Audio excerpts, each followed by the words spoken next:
Antes de começar, se inscreva em nosso canal e ative o sininho para receber notificações a cada novo vídeo. Curta, compartilhe e comente.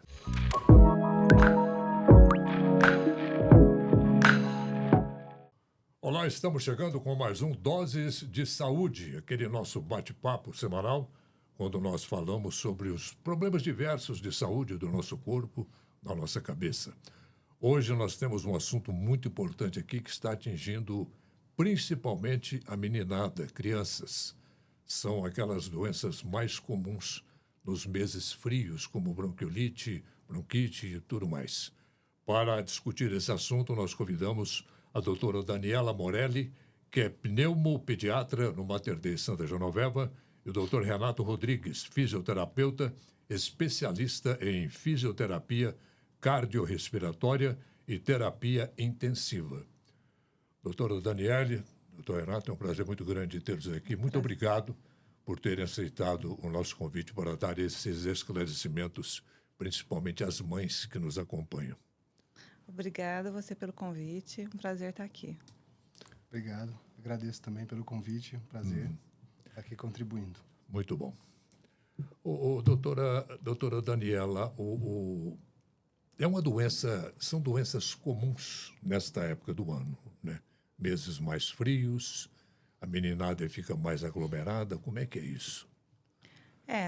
Nos meses mais frios, existe uma mudança no estilo de vida, né? Então, as pessoas, pelas baixas temperaturas, tendem a ficar em ambientes mais fechados, e isso favorece a disseminação de vírus, principalmente de vírus respiratórios, né? E é mudança do estilo de vida em relação à alimentação. A alimentação é, às vezes, mais inflamatória, mais calórica.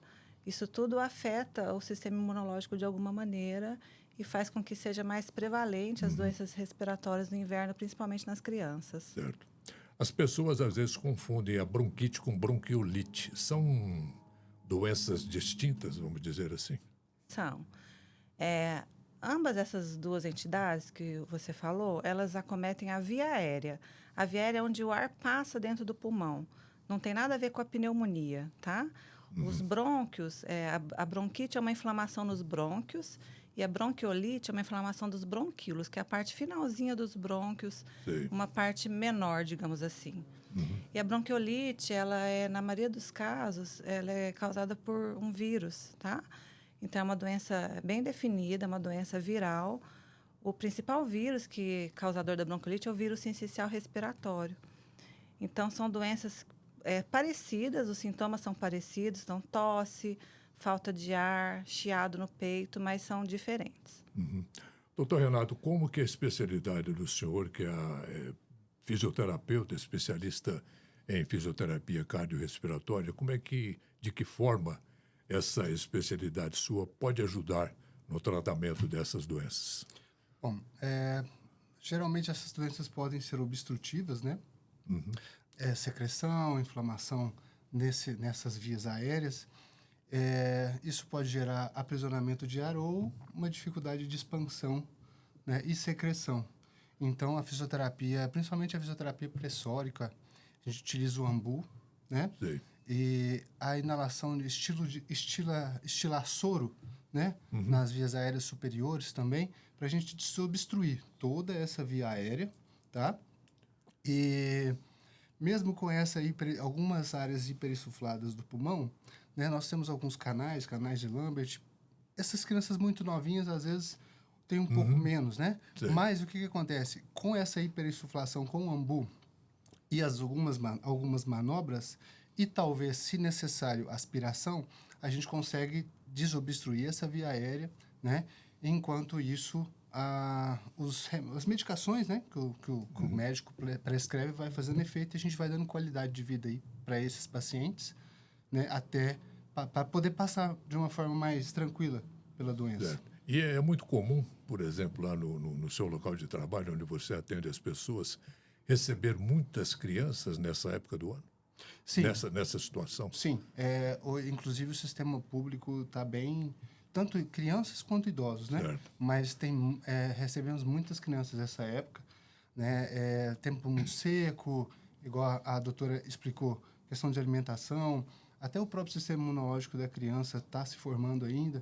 Então, acaba que são muitas crianças, muitos pacientes. Dias atrás, a Prefeitura de Uberlândia ela decretou o estado de emergência, dado ao número crescente de casos que estão surgindo ainda, colocando quase que em colapso a situação dos leitos hospitalares públicos e até dos particulares. Situação que preocupa demais, né, doutora Daniela? Sim, é uma situação de muito, digamos assim, estresse para as famílias que procuram os pronto-atendimentos infantis, né? Para os profissionais que estão atendendo também, os pediatras, os clínicos que estão atendendo os idosos, porque é uma superlotação, o tempo de espera, às vezes, prolongado, né? E em crianças menores de 2 anos, essa situação é bem complicada, porque em alguns casos da bronquiolite, como você citou anteriormente, muitos dos casos podem levar à hospitalização. Então, a necessidade de leito, às vezes leito de terapia intensiva, e nos casos mais graves. Certo. Doutor Renato, nesse caso, o aumento desses casos, como é que é o tratamento mais rápido para cuidar dessa meninada, no seu caso? Olha, no caso, algumas vezes nós somos acionados para tratar em domicílio, no início da doença, já o médico já indica a fisioterapia respiratória, né?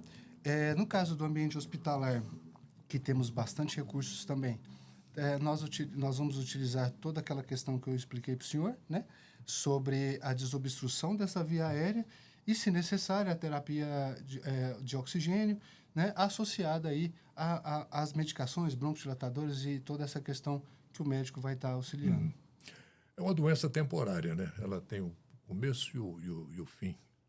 Ou ela pode prosseguir depois por exemplo, terminou a época fria. Se bem que o Brasil é um país assim meio complicado com essa coisa de estações, né? De mês frio e mês quente. Mas terminou a época fria, por exemplo. Há a possibilidade da doença persistir mesmo no calor? É mais difícil a bronquiolite, assim, como eu falei anteriormente, o principal vírus causador da bronquiolite é o vírus sincicial respiratório. E ele circula aqui no nosso país, na nossa região, principalmente nos meses de março a julho. Então, por isso que agora, nessa época do ano, esse aumento exponencial de casos de bronquiolite que a gente está vendo. Então, eventualmente, pode acontecer, sim, por outros vírus também. A bronquiolite não é exclusiva do vírus sincicial respiratório, ele é o principal. Mas, eventualmente, pode, sim, acontecer em outros meses do ano.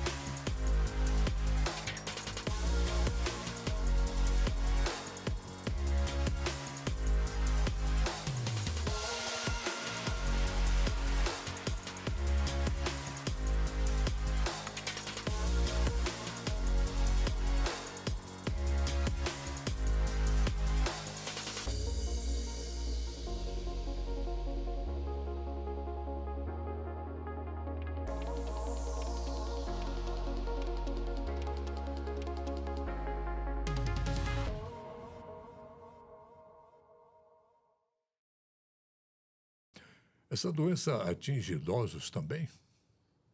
Sim, atinge idosos. Inclusive, existe agora a vacina, foi liberada pela Anvisa a vacina da bronquiolite para gestantes e para idosos, recentemente. E funciona? Ela foi bem analisada, estudada, né? E eu acho que, principalmente desses grupos de risco, né? A gestante para proteger o recém-nascido, porque o grupo de risco é recém-nascidos, crianças menores de 3 meses, principalmente prematuros, e os idosos, que podem ser acometidos por formas mais graves da doença.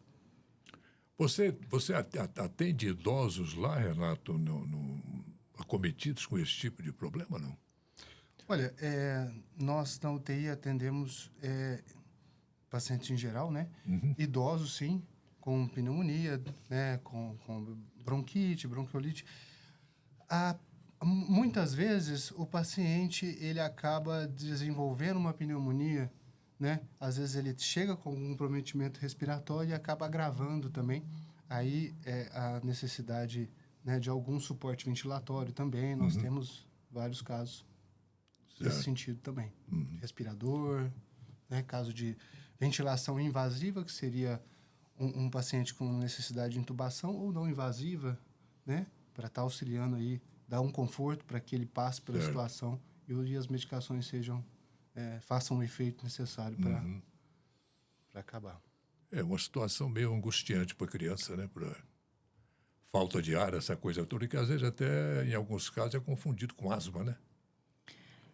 A bronquiolite, o diagnóstico de asma em crianças, ele é basicamente realizado após os 5 anos de idade. Antes disso, o diagnóstico clínico. Então, assim, no começo, quando é um bebê pequeno, ainda é muito cedo para falar se essa criança vai ser asmática ou não, ou se já é um primeiro episódio de asma ou não. Em relação à falta de ar, que você falou anteriormente, realmente a bronquiolite ela se inicia com sintomas tipo de um resfriado, com coriza, pode ter febre ou não. Depois acomete o trato respiratório inferior, começa com tosse. Depois evolui para chiado no peito e, por último, a falta de ar.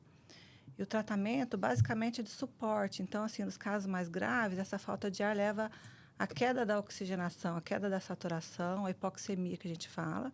E o tratamento é hidratação e oxigênio. Então, muitas das vezes, a criança precisa internar só para passar por aquela fase aguda, junto com as outras medidas, né? A fisioterapia, Que é quando alguns necessita da medicamentos. hospitalização. Quando necessita hospitalização, basicamente para uso de oxigênio. Aproveitando a presença de vocês aqui, a dengue parece que deu uma sumida, né? Deu Parece um que refresco, como deu se uma diz. diminuidinha, assim. Eu acho que as doenças respiratórias agora estão com tudo, né? Escondeu um pouco a dengue. Então, são os protagonistas agora São os dos protagonistas. hospitais e clínicas. O uso, a gente conversava ali, doutora, sobre a necessidade. Muita gente é contra, a maior parte da população é contra, mas da necessidade de máscaras para prevenir um pouco, porque é uma doença altamente contagiosa, né? Isso. Esse tipo de problema pulmonar, né? As máscaras ajudariam a resolver um pouco essa transmissão, impedir um pouco? Os vírus que causam a bronquiolite, eles podem também ser transmitidos por adultos, por crianças maiores, né? Então, com sintomas, às vezes, de uma gripe, de um resfriado comum. Então, eu estava comentando mais cedo com você que a gente passou por uma pandemia, né? Onde foi amplamente disseminado o uso de máscaras e, na minha opinião, infelizmente, assim, uma grande parte da população não teve essa consciência dessa importância. Por quê? Às vezes, uma barreira mecânica para quem está com sintoma gripal, de coriza, espirro, tosse. Se você vai ter que sair de casa por algum motivo e usa uma máscara, você já está impedindo um pouco de você passar para outra pessoa, às vezes, esse vírus, seja qual for. Então, sim, seria interessante se houvesse essa consciência. Dentro de casa, né, principalmente, ou não? Eu acho que as crianças usarem é mais difícil, mas eu digo assim, os maiores, né? Dentro de casa, não, eu acho que no ambiente externo mesmo. É um problema bastante sério, né? Há um risco Me fizeram essa pergunta outro dia e me pediram que eu fizesse a vocês. Há um risco, assim, de letalidade nesse tipo de doença? A bronquiolite ela é uma doença de alta morbidade. Como assim? Ela tem muitos sintomas, acomete muitos pacientes, mas de baixa mortalidade. Lógico, principalmente se os pacientes de grupo de risco, que são os cardiopatas, os pneumopatas, os prematuros, os que têm alguma doença autoimune, eles forem hospitalizados, tiverem acesso ao recurso de saúde, se isso for necessário. Então, é uma doença de baixa mortalidade. Renato, lá na sua clínica, tem muitos casos de problemas pulmonares, não só de bronquiolite, bronquite, essas coisas? Olha, eu trabalho, né, em um hospital aqui de Uberlândia. Certo. e atendo em domicílio. E sempre tem, tanto criança quanto adultos. Por exemplo, se você pegar uma UTI, praticamente um pouco mais da metade está com algum problema respiratório. E agora, nessa época, então, por exemplo, eu estava de plantão ontem, estávamos com 10 pacientes, 9 pacientes, todos com alguma complicação respiratória. 9 pacientes de 10. A cooperação faz parte do ser humano. E a Unicred Aliança acredita nisso. Sabe da importância de cooperar e andar juntos para o desenvolvimento pessoal e profissional de cada cooperado.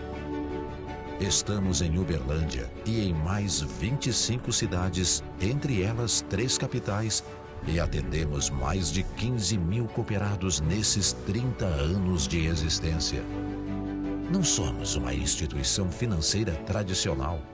Somos colaboração, planejamento, inovação e união. Tudo para você prosperar. Porque aqui, um ajuda o outro e todos ganham. Unicred Aliança, 30 anos. Escolha cooperar. Escolha Unicred. A prefeitura demonstrou uma preocupação muito grande dias atrás. Eu decretaram aquele estado de emergência, né? E dizendo, inclusive, da necessidade de criar mais 10 leitos hospitalares para atender um pouco da demanda, mas que não iam ser suficientes. Isso nos faz lembrar um pouco do começo lá da... Deus nos livre, nada a ver, do começo da Covid, né? Que começou a faltar leite, aquela coisa toda. E o município está preparado para isso, será? Eu me preocupo muito com a questão das crianças, sim, tá? Eu sou pneumologista já há mais de 20 anos, mas eu também trabalho na emergência, então eu também sou especialista em emergências pediátricas. Certo. Então, me preocupa muito a questão de leitos de terapia intensiva em crianças. Eu acho que é insuficiente em Uberlândia para esse aumento, porque a gente nem começou o inverno ainda. Os hospitais já estão lotados, os hospitais privados estão lotados, o público também está lotado. E a gente hoje conta com UTI pediátrica, 3 UTIs pediátricas em Uberlândia. A da UFO, a do Mater Dei, do Genoveva e do Hospital MC. Então, eu não sei se tem leitos suficientes para uma demanda, um aumento dessa demanda. Sem querer assustar, né? Mas a coisa está começando agora e já tem aí um estado de emergência que preocupa, né? Sem dúvida. De maneira geral, qual o conselho que vocês dariam para as mães, para os pais desse pessoal todo aí que convive com as crianças que podem sofrer esse tipo de doença? Eu acho que é muito importante pensar na prevenção, né? Eu acho que não tem que ter uma corrida aos prontos-socorros, um pânico de jeito nenhum. Eu acho que a prevenção é importante em todas as fases da infância, né? O aleitamento materno, ele já é o primeiro passo. A hidratação, a boa noite de sono, para melhorar a questão da imunidade, né? Diminuição de tempo de telas, até isso afeta a imunidade da criança. Alimentação saudável. E procurar o seu pediatra, o seu pneumologista para estar com as consultas em dia, com a avaliação em dia, principalmente com as vacinas em dia, né? A gente tem a vacina contra a influenza, que é o vírus da gripe, que também ele causa síndrome respiratória aguda grave em crianças a partir de 6 meses. A gente tem a vacina da pneumonia, que é a partir de 2 meses, né? Então, assim, a gente tem recursos e é muito importante essa questão da consulta preventiva com o pediatra, com o pneumologista, né? A questão das crianças que já têm alguma doença crônica, como os asmáticos, essas vacinas têm que estar em dia, a consulta com o pneumologista tem que estar em dia, para que quando chegar uma situação de uma gripe, de um resfriado, ou, infelizmente, às vezes, uma bronquiolite ou de uma pneumonia, esse paciente está bem assistido e bem conduzido. Essas vacinas estão disponíveis pelo poder público? Sim, estão disponíveis. Todas essas vacinas? Essas que eu citei, sim. No seu caso, Renato, como é que você vê o futuro disso aí? Que tipo de alerta que você daria? Olha, eu acho que a necessidade, a doutora falou sobre telas, né? O estilo de vida hoje muito fechado, dentro de casa, sem contato com o mundo exterior, vamos dizer assim. Um ar mais livre, né? Justamente, uma prática de atividade física, uma boa alimentação, o aleitamento materno é muito importante. Nós temos um pequeno... a licença maternidade é muito, muito pequena. Daí o anticorpo da mãe para estar com o bebê ali, né? Quanto mais tempo de aleitamento materno, melhor. Não sei que não é a nossa realidade, no geral. Mas, assim, a prática de atividade física, né? A boa alimentação... E essas crianças terem esse contato de forma saudável, tá com um sistema imunológico bom, ajudaria muito. A alimentação é tudo, né? Porque previne, né? É tudo de bom. Gente, infelizmente o nosso tempo já está... Eu queria agradecer muito a presença de vocês aqui, pelos conselhos tão valiosos que vocês deram aqui para o nosso público. Muito obrigado, mas o microfone está à disposição de vocês para outras recomendações que vocês queiram. Eu agradeço a oportunidade de estar aqui, estou à disposição, tá? Para que o que precisar de informação nesse sentido. Muito bom. Também agradeço o convite, também estou à disposição. Qualquer informação a respeito de tratamento, enfim, estou à disposição. Tá. Doutor Renato, doutor Daniela, muito obrigado pela presença de vocês. Encerramos mais este Doses de Saúde. Muito obrigado pela sua audiência, pela sua companhia e até a próxima.